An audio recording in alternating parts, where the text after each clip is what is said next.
Momen 369 tahanan yang dibebaskan bakar kaos berlogo bintang Daud Israel menjadikan itu bak tanda kemenangan. Di satu sisi telah bebas, di satu sisi pemberian Israel dibakar. Mengutip Tribun News pada 16 Februari, hal itu terlihat dalam momen pertukaran sandera di Khan Younis, Gaza Selatan pada Sabtu 15 Februari 2025.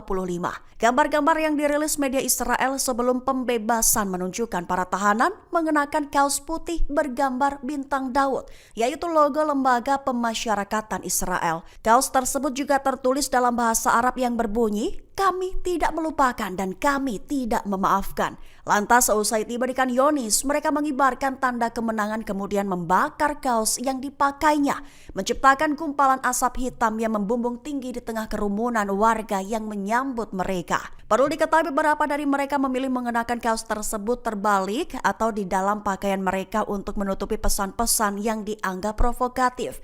Dengan begitu, Hamas mengecam tindakan Israel itu sebagai bentuk perlakuan yang kejam dan rasis terhadap tahanan Palestina.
Download Tribun X sekarang, menghadirkan lokal menjadi Indonesia.